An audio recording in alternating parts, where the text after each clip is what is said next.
Today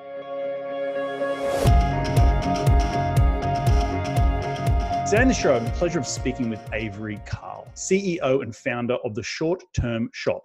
Avery purchased her first rental property at the age of just 26 on a $37,000 salary. Through strategically investing in short-term rental properties in mature vacation rental markets, she was a millionaire, not a millennial, a millionaire by the time she was 31. She now owns a portfolio of 24 properties and is the CEO and founder of The Short Term Shop, a real estate team that helps investors acquire short-term rentals in the most recession-resistant markets, which is pretty coincidental that we are coming into a bit of a recession right now as a recording of this in early April. But I'm really pumped and excited to have her on the show today to share her incredible story and her insight. But enough out of me, let's get her out here. G'day, Avery. Welcome to the show. How are you doing today? Pretty good. How are you? Thanks for having me. My pleasure. Love the name, by the way, Avery. I haven't ever met. I don't think I've met an Avery yet. So really? Awesome to have you on the show.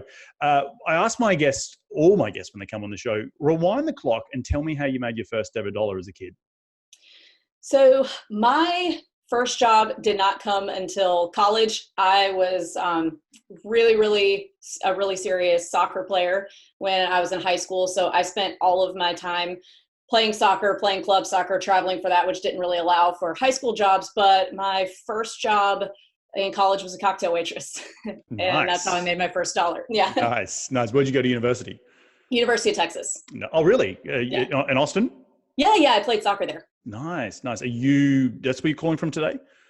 I am in Tennessee right now in the Gatlinburg area. Lovely. I've got some good friends up in Asheville, North Carolina, which is along the Smoky Mountain Ridge. We've visited them a couple of times. It's very beautiful up there. But tell me, walk me through your journey. I mentioned in the intro that you're 26 years of age when you've got your first rental property. How did real estate come about in your life? It was kind of by accident. So my husband and I moved to Nashville from New York City, and we were just tired of neighbors, tired of public transportation, and just, the whole New York City thing. It's fun for a while, but then it gets old. So we moved to Nashville from New York, went to buy our first house, knew nothing about real estate. And our agent at the time was steering us towards the hip area of Nashville, which is East Nashville. She was saying there's a lot of appreciation going on there. You can sell your house in 3 years for $100,000 more than what you paid for it. We weren't really interested in it. We bought something out in the country. Coming from Brooklyn, we were sick of neighbors. So we bought out in the country, but then 6 months in, we were like, maybe there's something to that. Maybe we should buy a little rental house and when our future kids are grown, maybe it will have appreciated enough to pay for their college. That's kind of how it started. So we bought one long-term rental in the hip part of Nashville, and it's still actually our highest performing long-term rental now. We knew nothing, total newbies. We're really lucky we didn't crash and burn. But once we got that first rent check, we were like, oh, this is something we should look into. So then we found the podcasts and the books and educated ourselves, the ones that everyone's read and listens to. And we wanted to buy a second place. And we thought, well, Nashville had at that point very quickly gotten out of our price range. And so we turned our sights to the Smoky Mountains, which is about 3 hours east of Nashville. And you can, obviously, we wanted to get into the Airbnb thing, but the rules and regulations in Nashville are just really, really volatile. So we didn't want to mess with that. But the Smoky Mountains, people have been renting cabins on an overnight basis since the 70s. There's not really any hotels there. So anybody who goes there, which is 13 million people a year, visit the national park there, they stay in privately owned cabins on an overnight basis. So we said, okay, this is a really safe place to invest. Again, we didn't really know what we were doing, we didn't know anybody else doing it either. So we rolled the dice, and the first one was really successful. We quickly rolled all of that income into 5 in that area within a year. And along those lines, I think on our second one, I got my real estate license. After our third one, was able to quit my corporate gig. And then it's just all kind of fallen into place from there.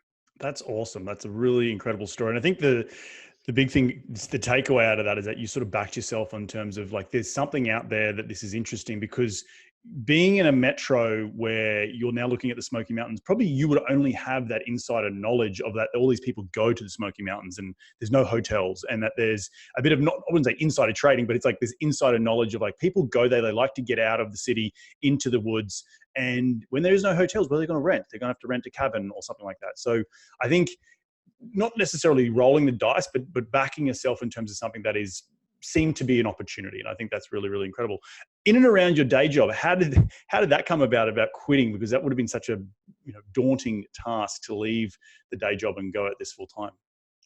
Yeah, so I've always been kind of an entrepreneurial person. I've got my master's degree when we moved here from New York, and quickly realized after 2 or 3 corporate gigs, I'm just not a good employee. I'm not, I can't do it. And so I was trying to think of ways, okay, what can I do? What can I build so that I'm not waiting on one manager to bestow a $10,000 raise and possibly a promotion on me sometime during the next 10 years. And real estate just kind of quickly presented itself as the way to do that for me. Got it. I think it's super important to understand that at a young age. And I think go out and not risk it all, but have that sort of young, fearless attitude to go out and take on the world, knowing that it's going to work out, right? If the worst thing going to happen is that you go back to a day job, which is pretty freaking awesome. So tell me how you've pivoted now into your business. I mentioned also you become a millionaire and that you've got 24 properties. You have your business that also helps educate other people about it. So tell me a little bit about that and how that morphed from buying assets into teaching others. Absolutely. So my overall strategy was never to have a big short-term rental empire. My strategy was more to buy enough short-term rentals in the beginning to where I can quickly scale my long-term rental portfolio. So the rest of the properties in our portfolio are long-term, low-income duplexes and single families. It is a lot of people's strategy to just have a big short-term empire, but it's definitely important to keep your portfolio diversified. Long-term rental real estate is the tried and true method, whereas the short terms are a little bit newer, not so much in those drivable vacation markets, which anyone listening to this, wherever they are, can think of a place that's near them. Like I grew up in the Southeast in Mississippi. So if we're going to take a weekend trip to the mountains, you're going to the Smoky Mountains, or if you're going to take a week trip to the beach, you're going to go down to Destin or Panama City, where I have a few units as well. So anyone can kind of come up with these markets where it's drivable and people rent houses instead of hotels overnight. And there's actually a lot of data out there about that too now. So we operate in the Smoky Mountains and Destin, Panama City, and then the Orange Beach and Gulf Shores, Alabama markets. All 3 of those are tried and true, decades proven short-term rental markets, well before Airbnb, even the internet. So what I do for my clients to teach them, but to make a long story very long to get back to answer your question, so what we do for our clients is we operate like a regular real estate team, buyer's agent type transaction. But what we do, the biggest limiting belief and obstacle for most, especially new short-term and vacation rental investors, is they're like, oh, I need somebody to manage this for me. I can't possibly manage it for myself. What we do is I'm not a big fan of property managers the way that technology is in 2020. We self-manage all of ours, and I train my clients on how to do that. We get them set up with all the tools and systems and vendors that they need to be able to manage from wherever they live. I have expat clients that live in China. I have military clients that are deployed in Afghanistan, all of which are running their own short-term rentals from wherever they are. So I train them on how to run that so they don't have to pay a property manager 10, 20, sometimes 40% is the standard in some of these markets for property management, when really it's nothing that anyone can't do from their iPhone. Interesting. So maybe talk a little bit about those things and tips and tricks that you try and instill in people to take on the property management by themselves, because it can sometimes be daunting. You don't want to have that call of, hey, the plumbing's screwed and you got to come and fix Right. it. So what are you doing from the technological piece to help people have peace of mind and be abroad or be in our other states and not have that sort of dread of someone's going to pick up the phone and tell me there's an issue with my house? Right. So the first thing that I kind of coach people through is that if a toilet breaks in the house that I live in 10 feet from where I'm sitting, I'm not fixing that. I'm not going over and fixing it. I'm making a phone call. So same thing if the property is on the other side of the world from you. So I get my clients set up with a list of vetted, literally every vendor you could possibly ever need. And then from there, we stay so booked on just Airbnb and VRBO that we just use those platforms, but there's a number of other ones that you can add to that list. And there are, as Airbnb and just short-term rental investing in general have grown, lots of technology and platforms have been introduced to help people manage those things. So one of them is channel managers. So we use one called IGMS for ours. There's one called Your Porter, which is pretty affordable. There's another one called Hostfully. And what those do is they help you automate the process. So for example, with ours, if somebody sends us a message and says, hey, we're interested in booking your place, it'll automatically send them a template back that says, hey, thank you so much for checking it out. Here's all the info you need to make a decision. Let us know if you have any specific questions. Then once they book, it sends them a thank you. We're so excited to have you. It sounds like it's really us. The point is to not make it sound like it's a computer. And then 2 days before they check in, it automatically sends them directions, check-in instructions, where the closest grocery store is, things like that you'll need to know while you're there. Same thing, 1 day before checkout, sends them checkout instructions. So that helps immensely. The other big automation piece that makes your life much easier is an app to sync and to alert your cleaning people, to automate that. So when I started, those didn't exist. So we just started using a Google Calendar and hooked it up with my particular cleaner. I did have to buy her a small laptop and set her up a Gmail account so that she could get to her calendar. But I mean, it was only $200, so it totally worked out. But now there's apps like Turnover B&B. Some of the channel managers will have that functionality to where when someone books, it automatically sends a notification to your cleaner acknowledges it, so it automatically sends a notification to you that your cleaner knows to go clean, and that automates the whole process. Yeah, I think it's super important, particularly in the smaller margin space when you're talking about 40% that some property managers can take, to just go out and figuring it out by yourself. I think that's really, really cool, and something that people get scared of, but understanding that it's not that big of a leap, right? It's just really, you're automating it, you're figuring out your systems, and then you're just pressing play and making sure you have the technology, pieces, tools and tricks and tricks of the trade in order to make sure your entire team is integrated with the calendar and when people are booking in and booking out. So I think it's super, super cool. Back to the market, how have you been able to, you spoke earlier about people coming and renting since the 70s. So what do you typically like to look at when you assess a market from maybe a population? Do you look at any tourist data? Do you look at any amenities or attractions in the area? What sort of granular data do you look at in order to make sure that you are investing in the right type of town rather than a metro? Absolutely. So a lot of the towns that you're gonna think of when you think of these places, I came up with my two that just happen to be the most profitable ones in the country data-wise, because that's where I went growing up and that's what I saw. We didn't go rent hotels, we rented houses. So what we look for, most of those types of markets are gonna be tourism-driven markets, like there's gonna be a national park that people are coming to, or the beach. And most of the time, at least in the ones that I deal with, there are very often more short-term rental properties than there are people who live there, which means there's not a ton of jobs, not a ton of industry. Everything runs on tourism. So you can look at the national park data if it's a national park town, or like the Destin, Panama City area. They have, most of those towns are going to have data that you can get from the Chamber of Commerce or the Department of Tourism showing how many tourists come in, what they make a year off tourism, things like that. So most of these places are going to be so dependent on tourism that they're going to have a lot of data for you to be able to look at. Got it. What do you typically look at from a data? Like for me, looking at an MSA that has less than 500,000 people or more is really important for my investment thesis on multifamily.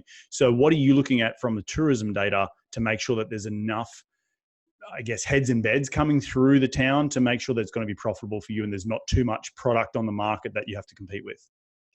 That's a good question. So luckily, there are lots of data sources, or not lots, several data sources now that we can pull from. AirDNA is a pretty good one. I wouldn't take it as gospel, but it's getting better all the time. There's another company called Key Data that I get a lot of data from that, they're measuring all of the properties that are available for short-term rental over the years. What was their occupancy rate? What was their average price per night? How much were they making? And you can there's all types of data out there that you can get now to where you don't have to just kind of piece it together yourself. I do recommend not using only one data source though, just because it's good to get the projections from several places. So you want to use, or Mashvisor is another good one for historical data. Mashvisor, did you say? Mash, M-A-S-H. Okay. Mashvisor, AirDNA, Key Data. Got it. Awesome.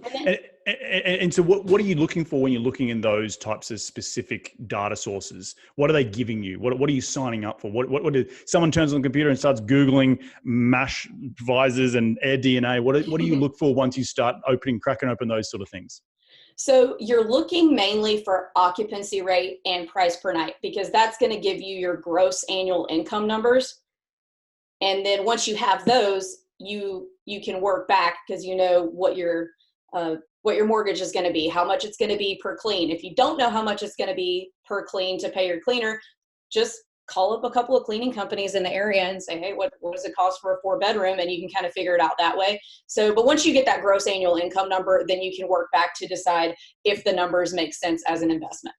And so you talk about occupancy, and I've had a little bit of experience with developing hotels, and obviously an average daily rate, which they talk about in the hotel industry. So what is a good occupancy number that in multifamily, we like to be above 90, but I know in the hotel space, it's not as high as that. So what do you like to see in these different markets from an occupancy point of view? So to me, the gross annual income number is more important than the actual occupancy number. So for example, the properties in the Smokies and the properties in the Destin market have pretty comparable gross annual income numbers, but their seasonality is wildly different. So in the Smokies, it's a 10-month high season. And so January and February are really the only kind of slow times and it's just pretty steady the rest of the year. Whereas the beach markets, at least in the Panhandle, it's different in Southern Florida, but in the beach markets, you're at 100% occupancy all of the summer months. And then, you might be 50 in the true winter months, and then it like 70 during the spring and fall. Mm-hmm. So at that point, it just becomes that, because I have plenty of clients that are like, I'd rather have the steady income of the Smokies, but then I have some that are like, well, I'd really like to be able to use it with my family some. So if they're making roughly the same amount of money, then maybe the beach market is better for them because it is seasonal. You are going to have some more gaps in your calendar, so you can use it with your family without cutting into your income. Cool. So kind of a roundabout answer there. No, it's a good answer. And then because I'm a numbers guy, being an engineer, I love talking about the numbers. So average daily rate and occupancy and all that sort of stuff. When we're talking about very high level numbers, like for example, flipping a house, you want to buy it at 65% of ARV and all this sort of stuff. Is there little rules and tricks that you use when you're assessing a particular property in order to make sure that you're going to get a good profit on this asset in the long term? So with short-term investing, it's not as clear-cut and black and white as it is with long-term. Like the rent is the rent. This is what it's going to rent for, and that's how it's going to be. Whereas in short-term, there's little things that change it all the time. So a Wednesday in January is always going to be significantly cheaper than a Saturday in July. Right. So the numbers are a little fuzzy is what I'll call it compared to long-term investing. And actually, multifamily investors, when they come to me and they've got a history of multifamily, they tend to have the hardest time understanding that this is not going to be a perfect spreadsheet here that everybody's going to hand you on these things. Come on, Avery, give me a perfect spreadsheet. So you do have to kind of do some triangulation, but in my markets, what I'm seeing is you should be able to, in your first year, if you're self-managing and if the property comes furnished, which most of them do, if you don't have that upfront expense, you should be able to net about 35% of that gross annual income after your mortgage and after all the expenses. So you kind of just have to look at it as okay, well, if my net is $35,000, is that enough for me is that enough to make sense to make this down payment? If yes, buy it. If no, don't. Right, right. And then the clear math is not just flow through, like you said, 35%. So it's going to cost me $100 a night to hold this asset. So I need to rent it at 135 because you got to factor in your high markets and so high seasons, low seasons, occupancy, vacancy to then get a number that is an average daily rate, correct? Right, right. And there are some tools to help with that. There are quite a few pricing tools out there. Beyond Pricing is one. That's the one that we've used in the past. Price Labs is another one. Wheelhouse is another one. So there are automation tools that will do that for you. Or what we did when we started, because those didn't exist yet, was we just went on Airbnb and VRBO and looked at what all the neighbors were doing and getting of the potential property we were looking at.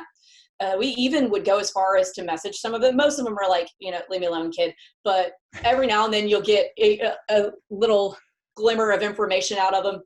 So I recommend doing that. And then those pricing tools will help you immensely. I don't recommend doing those, though, signing up for a pricing tool until you get 3 to 5 months of reviews under your belt, because it's going to price you where everybody else is. But when you're brand new, you have to kind of undercut everybody because you don't have any reviews yet. And that's a good segue into the review market and how the longer you're in a market in the property, the better reviews you get, the more your average daily rate would probably tick up, right, over a period of time. And if you're a really super host and all that sort of stuff.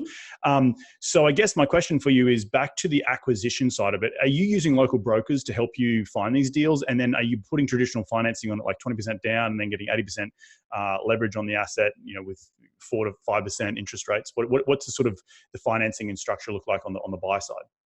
So financing, that's a really good question. So the cool thing about vacation rentals is if you're planning on self-managing and you're not planning on putting any kind of a contract on the property after you close, like a lease or a property management contract, you can do what's called a 10% down vacation home loan. It's a conventional Fannie Freddie backed loan, and the interest rates are actually a little bit lower than a traditional investment loan. That's a really good way to get started and get your foot in the door. If you're kind of a new investor, you're kind of strapped for cash. Most people do that on their first one just to take advantage, and you can have 1 second home loan per market. So you can go buy in 3 or 4 markets and put 10% down. But once you buy your second one in a market, you do have to go to 20. I do have a local lender who will do 15, but for the most part, 20. Got it. And what are you doing in terms of sprucing up the property? You mentioned before about buying it with existing furniture. I would assume if these things are run down and someone's getting rid of it, you're going to put a little bit of lipstick on it. Like you want to sweep it out, do the floors, maybe paint the ceilings and the walls, putting new furniture, maybe resurface the countertops. Like, are you doing any of that sort of cosmetic stuff to make it, just to spruce it up in order to get a better feel for it, and from a repairs and maintenance and deferred maintenance point of view? Yeah, here and there. So the cool thing about these is a lot of times they will have been on a rental program previously, now that they're being sold. And so most of the time they're going to be in decent enough shape to where you don't have to do anything unless you just really want to. And it's also important to look at the other properties in the market to kind of get an idea of what's expected. So for example, in my mountain market, everything's a cabin. So things are a little more dated than, it's acceptable for things to be a little more dated than like in my Florida market, where you want to have the nice cabinets, the brand new countertops and everything. I actually just did a burr in Destin it was my first burr as a vacation rental. And yet we just, we put all the best finishes in there. But for the most part, you're not going to have to do a ton of stuff unless you purposely are looking for a burr. But in the mountain markets, my highest performer has hideous blue laminate countertops. And I keep meaning to change them, but it just stays so booked. I haven't been able to do it. And that's like 3 years now I've been talking about changing those countertops. So, it's important too with these to not get caught up in over improving. You can go into one of these places and spend $30,000 improving just because you want to, but it's important to remember that it's not for you to live in, as long as it's on par with the rest of the market and is nice. You don't want it to be crappy by any means, but as long as it's on par with the rest of your competition, then you're going to be okay. You don't have to go in there and make it try to be like your dream home, because it's an investment. At the end of the day, it's not any different than my long-term low income investments. So it's important not to get hung up on that. And you bring up a very good point, because my mind goes to value add investing, right? It's always value add. What value can I bring to the asset in order to increase my revenue? So if you're not doing a ton of work on the average short-term rental, what is the value add you're bringing to it then? Like you just buying the coupon clipping type of profit that the seller before it would have been getting if they actually did their work properly? That is a really good question. And it's not necessarily, the value add isn't necessarily in the actual property, but the management. So the vast majority of these properties are being sold not by investors, but just by vacation homeowners who bought it for their family and said, oh, hey, I'm gonna throw it on this local property manager that's been here for 30 years so it can, quote, pay for itself while I'm not there. The phrase pay for itself separates the vacation rental owners, vacation homeowners from true investors, I think. So the vast majority of local property managers in these markets have been there for decades, and they're very resistant to utilizing the technology that is putting them out of business, which is Airbnb and VRBO. And because of that, it's kind of a double-edged sword for them. Because they're not utilizing those, and that's how people rent in 2020, they're going on those platforms. They're not searching Gatlinburg Cabin Rental Company and scrolling through. Yeah. So because of that, their numbers are significantly lower than what the property will do if you manage it yourself and just utilizing those platforms. So you are, and back to that acquisition strategy, you're looking for someone who is a, let's call it mum and pop type of owner in order to take over. And are you getting those leads through the local brokers, or are you doing your own sort of outsource marketing to attract leads? So I became the local broker, but when I first started, I think that's let's not skip over that. You saw an opportunity in a market to become the local broker, and if you're getting all the freaking leads, who's going to be buying the best ones? You are. Well, I'm not. Luckily for my clients, I am not made of money, but yeah. So I did notice that. Before I had my license, when we were using agents, nobody can answer these questions about, numbers. What do I do if this happens? Just, any hypothetical question you could have about a short-term rental. So that's why I started the short-term shop, and I have my team in the Smokies, my team in Florida, my team in Alabama. All of us are investors. Every agent on my team is an investor. And so that way clients have somebody to bounce ideas off of, and not just a broker who says, oh yeah, this is great, here, put it on Uncle Ricky's cabin and be done with it. Right. So that's super interesting. And I think look, everyone I interview on this show is looking at different ideas. And I think it brings an additional revenue stream for you if you are that key person of influence in that market about attracting the different leads. So I think for your business, it helps recession-proof your business, because you have a couple of different income streams, not just reliant upon owning vacation rentals. So I think super important, and really, I want to just congratulate you on that, because I think I don't want to skip over that, because you saw an opportunity and you took it with both hands, and I think it's really, really important. Now let's segue into the COVID-19. Okay. So we are sitting here at April 3rd. This podcast will probably come out, probably mid-May, even early June. How are you going? Let's get an update on how things are going. What are you seeing? Obviously, people are in their homes, so they're stuck and they can't go travel. And tourism is typically in a quote unquote recession is one of the first things to get hit. So what's happening? Give us an update. Okay, awesome. So first, I will give you some anecdotal stuff based on just what I'm seeing with my properties, but I do have some very nice data in front of me. Ooh, for a blog post. Love it. Yeah. So for us, so we've got 5 that are in the Smokies, and they're all about 2 bedrooms. And of course, initially when COVID started becoming very serious, we started to realize this is going to affect us. We did have an initial wave of cancellations, obviously. And we're like, all right, well, cue the cash reserves then. But about a week later, we started getting bookings trickling in of people who live in big metro areas that are drivable, so like Atlanta, Nashville, Charlotte, saying that live in small apartments, and they're like, well, we have to social distance anyway. Can we just social distance in your place? And we're like, oh, yes, you can. So we started tweaking all of our listings to be more attractive to that kind of renter. So we took off our minimum and maximum night stays. We put a list of all the places that deliver to the location right up front so that people could say, okay, yes, I can go. They've got good Wi-Fi. I can do my work from home and I can get delivery. I can meet all my needs, but not have to be in my small apartment in Atlanta kind of thing. So we're certainly not 100% booked because of that, but I guess what percentage are you booked right now of that? We're is it April 3rd? So we're about 2.5, 3 weeks into this sort of thing. So it dropped off a cliff. You come back 30%, 40%, rough ballpark. So I have one property that's like 65% booked. That's my oldest one that has the most, or not oldest, but the one that I've owned the longest with the most reviews. The rest of them are sitting about 25, 30, which covers the bills. And then my Florida one, we actually got a month-long booking for $6,000. That one's big. It's 4 bedrooms and it's got a pool. The beaches are closed, but it's definitely a big enough place for a family to go and hang out for a month. So might be my business partner. He's right down there in that part of the world, and he extended his stay. But that's super interesting. So you're not seeing a complete dry up, but I'm sure you're sweating a little bit about the mortgage payments. For sure. So how are you? I guess let's get into the data side of it. Like, what are you seeing? What are you trying to do? Are you talking with your lenders to say, hey, this is going to affect me big time? Are you trying to apply for small business loans? Like, what's happening right now in your biz?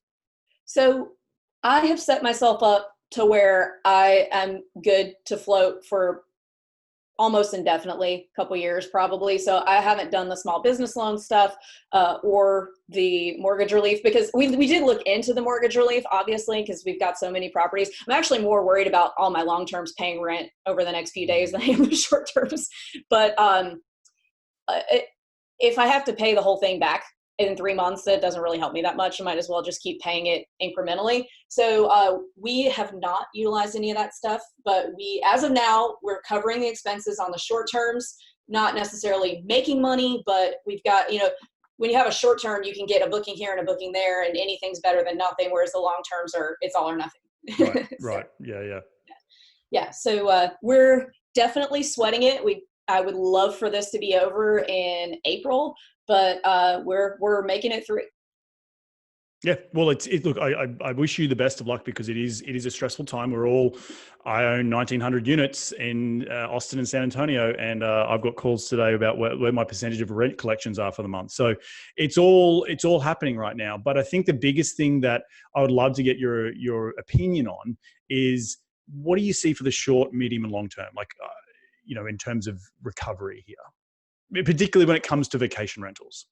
Okay. So short term, just more of what's going on right now, keep adjusting your rates and working with buyers, working with guests to, get asses in the seats, for lack of a better word. Heads in bed, my friend. Yes. So, just to get people in the door, and, it's going to be tough for a little bit in the short term. The medium term, I think, for investors who do have cash reserves in place, now is a good opportunity to buy, just because in my sales business, we've got contracts dropping like flies because people are like not sure what's going to happen with their income, so they're not buying investments right now. I think for the more seasoned investors who do have the ability to do that, now is a good time to buy, because sellers, on the flip side of that, are concerned they're not going to be able to have, they're not, when the next buyer is going to come along, how long is this going to last? So they're willing to be more negotiable. Prices aren't dropping significantly yet in any of the markets, but the sellers are a little more fearful, so they're more negotiable than they were a month ago. Right. Long term, or I would say, I hope that this is over in June, July. I think when this is over, whenever that may be, that people are going to be so just bouncing off the walls, ready to get out of the house, that once they've been back to work for a couple of weeks, we're going to see a boom in the vacation rentals, and that we're going to see some of the highest prices per night that we maybe have ever seen, because people have just been so cooped up. So I think it's going to take a quick, sharp turn back up once we do get to the end of this, but we're just, got to keep trucking Yep. until then. Yep. Well, look, I wish you all the best of luck because it is uncertain times. And as of this recording, as I said, April 3rd, we're right in the thick of it. We've still got, I think, another 3 or 4 weeks of supposed lockdown. But look, I do wish you all the best, and keep trucking along. I think you're right. I think there will be some sort of immediate party in the street, so to speak, when people do get let out. My big concern, I guess, for your point of view is the long-term fear of like, when people have been listening to so much media that they're fearful of getting on planes or fearful of going on holidays or fearful of being around other people. It's like, we've got over it, like good to get back to normal. Right. And that's the kind of thing that in your business, being in the vacation space, the tourism space, hopefully that pops back really quickly. I know personally, I was supposed to be in Mexico City last weekend. I'm supposed to be going to Costa Rica in May. I'm supposed to be going to Bali in July. Like all these trips are starting to get postponed, and I'm kind of like, I want to get back to it, man. Like I'm seeing these cheap flights to Colombia. I'm going, let's go. So I know from a personal point of view, and I hope everyone listening, if you can get back and support the tourism industry, everything from flying to hotels to Airbnbs, because it's really super important for people like yourself, right, Avery, to get back into making money. So, but at the end of every show, we are coming to the end of every show, we like to do the lightning round, the top 5 investing tips. You ready to get into it? Yes. All right. So tell me how you, tell me how you make your first ever dollar. What is the daily habit you practice to keep on track towards your goals? So running. You like to run? Yep. I like to run. I'm a marathon runner. Right now, you can't see because you can only see me from the chest up, but I am pregnant, so not as much running. Congratulations. Thank you. Yeah, a little bit of a scary time to be pregnant, but it's I'm due at the end of the summer, so hopefully it'll be done by then. But so more walking now, but it just not only A, is it good exercise, but B, allows me to kind of organize my thoughts without, I don't have my phone with me. There's not, my email's not dinging. I just have X amount of miles to think about what the rest of the day is. How many marathons you run? I've done 3, and I've done one ultra, which was a 50-miler. I will never do that again. I don't recommend. Whoa, that is nuts. That is nuts. I'm a bit of a runner myself, but I do know that running is it's meditative, like it's therapeutic because you're concentrating on your breath. I know for me, like particularly when you get into that 10, 12 mile mark and you got to like just all you can focus on is breathing. Okay, I'm going to count 30 breaths right now, and hopefully I'll be a little bit further along the way, at least personally, and that helps me, as you say, clear the mind. Exercise is super important, and running, I think more so than other exercises, really helps you. It's nearly meditative, so I think it's super awesome. Who's been the second question, who's been the biggest influence in your career today? Like most influential from a person point of view? I'm going to have to say my husband, because I always just kind of thought, entrepreneur stuff, that sounds so fun, but that's for other people. That's for those people over there. And when I met my husband, he has been successful at everything he's ever tried to do, at every business, whether it was silly or not. He owned a bar in New York City by the time he was 25. Then he wrote a book about drinking and losing weight at the same time, got it published by a major publisher.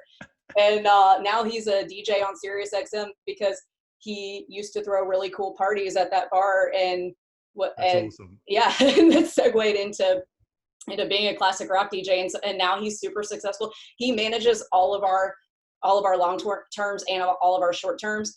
And he's really good at that too. So once I saw, okay, he's just going out and doing things, I can go out and do things. So he's been really inspirational and influential that way. That is awesome. And I think it's important to have a partner who you can either look up to or supports you in your mission to do, entrepreneurship. But I think that's really super cool that you're inspired by him. So well done.